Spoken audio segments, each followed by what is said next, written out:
Hello friends, என்னென்ன fishes வந்து stock இருக்குது அதை பற்றின அப்டேட் தான். ஸோ ஃபஸ்ட் எடுத்துலேயும் வந்து பார்த்தீங்கன்னா ப்ளூ கப்பிங்க. இது வந்து பார்த்தீங்கன்னா பேர் 120 ரூபா வரும். இது ரெகுலராகவே நம்மள்ட்ட ஸ்டாக் இருக்கும். இது வந்து பார்த்தீங்கன்னா ஸ்டாக் குறையாமல் வச்சுட்டே இருப்போம். ஸோ இது வந்து பார்த்தீங்கன்னா பேர் 120 ரூபா வரும். அதுக்கப்புறம் வந்து பார்த்தீங்கன்னா நேற்றுக்கு காம்போக்கு நல்ல ஒரு ரெஸ்பான்ஸ் கொடுத்தீங்க. ஸோ அந்த காம்போ இன்றைக்கும் கண்டினியூ ஆகுது. வேணுங்கிறீங்க ஆர்டர் போடுங்க. ஸோ அதுக்கப்புறம் வந்து பார்த்தீங்கன்னா ஃபீமேல் பீட்டா 2 பீஸ் 45 ரூபா வருங்க. ஓகேங்களா? ஸோ இதெல்லாம் வந்து பார்த்தீங்கன்னா அளவுக்கோசரம், ஸோ நிறையா அந்த ஒரு இதுக்கோசரம் எடுத்துகிட்டு 2 பீஸ் 45 ரூபா வரும். உங்களுக்கு நல்ல ஒரு இதில் இருக்கும், சூப்பராக இருக்கும். ஓகேங்களா? ஸோ அதுக்கப்புறம் வந்து பார்த்தீங்கன்னா இந்த ஜாப்பனீஸ் ப்ளூ, ஜப்பான் ப்ளூன்னு சொல்லுவோம். இந்த கப்பி வந்து பார்த்தீங்கன்னா 160 ரூபா பேர் வரும். ஓகேங்களா? ஸோ அதுக்கப்புறம் வந்து பார்த்தீங்கன்னா நேற்று காமிச்சு அந்த பிளாட்டினம் இயரு, ஸோ அது காமன். அதெல்லாமே வந்து பார்த்தீங்கன்னா காமனாக ஒயிட் டெக்ஸ்ரோ. ஸோ அதெல்லாமே பேர் 35 ரூபா தான். அது ஒரு என்னென்னா நிறைய பேர் என்னென்னா ப்ரோ எனக்கு இதில் மட்டும் கொடுங்க, அதில் மட்டும் கொடுங்க அப்படின்னு சொல்லி கேட்குறீங்க. ஸோ அப்படி வராதுங்க. மினிமம் வந்து பார்த்தீங்கன்னா நாங்கள் 5 பேர்னு சொல்கிறதுக்கு காரணம் என்னென்னா அந்த 5 வெரைட்டி கொடுக்கும் போது அதே தனித்தனியாக வேணும்னா தனித்தனியாக வாங்குங்க. பேர் வந்து 60 ரூபா அந்த மாதிரி ரேஞ்ச் வரும்.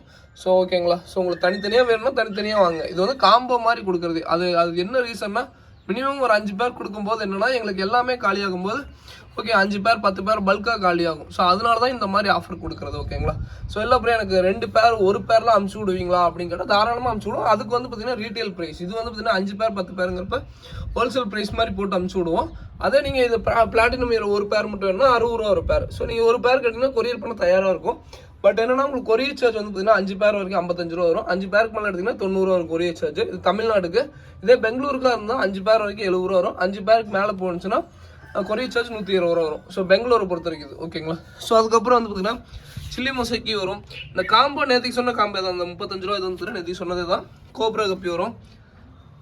அதுக்கப்புறம் வந்து பார்த்தீங்கன்னா உங்களுக்கு வந்து பார்த்தீங்கன்னா அந்த கோப்ராலே நல்லா பெரிய சைஸும் இருக்கும். அதுவுமே அனுப்பிச்சி விடுவோம்.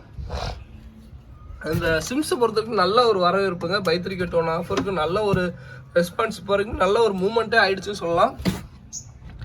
ஸோ இன்னுமே இருக்குது. ஆக்சுவலாக 100 பீஸ் எப்பயுமே வாங்கி வீக்லி ஒன்ஸ் ஸ்டாக் ரீஃபில் பண்ணிடுவோம்.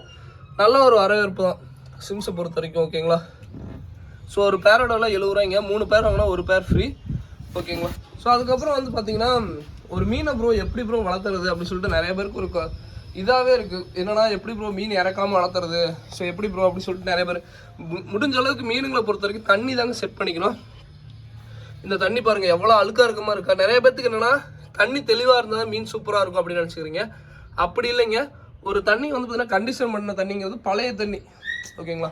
பழைய தண்ணினா நீங்கள் அதுக்குன்னு வந்து பார்த்தீங்கன்னா மீன் போட்டு யூஸ் பண்ண தண்ணி இல்லைங்க. அதாவது ஒரு தண்ணியை வெயிலையோ இது மாதிரி பிடிச்சி ஒரு வெயிலான ஒரு இடத்துல வச்சிட்டிங்கன்னா அந்த தண்ணி எடுத்து யூஸ் பண்ணிங்கன்னா மீனுக்கு வந்து பார்த்தீங்கன்னா இம்யூனிட்டி போகிற ரொம்ப ஜாஸ்திங்க. இதில் வந்து பார்த்தீங்கன்னா ஹாஸ்பிட்டல் டேங்க் மாதிரி விட்டுருப்போம். இதுக்குள்ளே மீனை இறக்குற மாதிரி இருந்துச்சு தூக்கி உள்ளே போட்டுரும். சாகிறது சாகும், பழைக்கிறதும் பழைக்கும். ஸோ அந்த மாதிரி வந்து பார்த்தீங்கன்னா இந்த டேங்க் வந்து பார்த்தீங்கன்னா ஹாஸ்பிட்டல் டேங்க் மாதிரி. அதே மாதிரி வந்து பார்த்திங்கன்னா ஒரு மீன் இறக்காமல் இருக்கணும்னா இந்த மாதிரி வெயிலில் வச்சு ஸோ இந்த மாதிரி தண்ணியில் யூஸ் பண்ணால் ரொம்ப ரொம்ப ரொம்ப மீனுக்கு நல்லது. ஓகேங்களா? ஸோ கண்டிப்பாக ட்ரை பண்ணுங்கள். இந்த மாதிரி தண்ணியில் மீன் இறக்கவே இறக்காதுங்க. ஸோ இந்த தண்ணி எடுத்து யூஸ் பண்ணிங்கன்னா மீனுக்கு வந்து இறக்கவே இருக்காது. ஸோ அதை தான் சொல்ல வரேன். ஓகேங்களா? ஸோ கண்டிப்பாக ட்ரை பண்ணி பாருங்கள். என்னென்னா ஒரு இடத்துல போனால் என்னென்னா ஒரு மாதிரியாக தண்ணி இருக்குது, இப்படி இல்லை யூஸ் பண்ணலாமா அப்படின்னு சொல்லிட்டு நிறைய பேருக்கு ஒரு கொஸ்டின் வரும். தண்ணி தெளிவாக இருந்தால் தான் ஆபத்து. ஸோ அது என்னென்னா இது பாருங்கள், இது கண்டிஷன் பண்ணணும். என்னன்னா அந்த மாதிரி தண்ணி யூஸ் பண்ணுங்க. அதாவது உங்களுக்கு தண்ணி தெளிவாகவே இருக்கணும் அப்படின்னா ஒரு இடத்துல வெயிலில் பிடிச்சி வச்சிட்டிங்கன்னா அந்த தண்ணி எடுத்து யூஸ் பண்ணுங்கள். மீன் ரொம்ப ரொம்ப ரொம்ப நல்லது. மீன் அவ்வளோ சீக்கிரம் இறக்காது. ஓகேங்களா? ஸோ இதுதான் சொல்லணும்னு நினச்சி இதோட இந்த வீடியோ பண்ணிக்கிறேன். தேங்க்யூ ஃபார் வாட்சிங். தேங்க்யூ.